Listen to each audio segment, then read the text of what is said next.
अस्सलाम वालेकुम दोस्तों, गो पान चैनल के अंदर वेलकम करता हूँ आपको। ये आज साबरी का पौधा है। आपके साबरी के पौधे के बारे में बात करूँगा। ये देख लें, आपके सामने है साबरी, इस पर लगी हुई है, देख लें। उसके बाद आप यहाँ देख लें, ये लगी हुई है, आपके सामने बन रही है, देख लें। उसके बाद यहाँ देख लें, आप देख लें।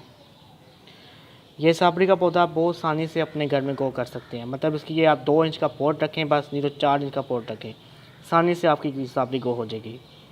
ये मैं सीनियर्स कर रहा हूँ, ये आपको इस बात कर रहा हूँ, सीनियर्स शेयर कर रहा हूँ आपसे, और ये बात हकीकत है। ये 4 इंच का पोर्ट है, आपके सामने है, देख लें। साबरी लगी हुई है, इंशाल्लाह पकेगी तो मैं दूसरे पार्ट में आपको शो भी करूँगा साबरी। इसको मैं हर 7 दिन बाद गोबर खाद दे रहा हूँ। इसको मैं सनलाइट कम से कम 6 घंटे की दे रहा हूँ, 6 आवर्स की, 6 घंटे की सनलाइट दे रहा हूँ उसको। गोबर खाद हर 7 दिन बाद 1 चम्मच खाने वाला 1 चम्मच उसको दे रहा हूँ।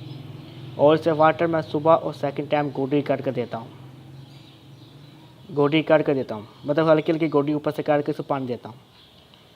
ठीक है, इसकी केयर यही है, इसको सनलाइट में रखें, और इसकी कोई केयर नहीं है। इसे खाद जरूर दें, खाद से गोबर दें, नहीं तो केमिकल देना चाहते हैं तो NPK दे दें आप, तो ये फल अच्छा देगा आपको।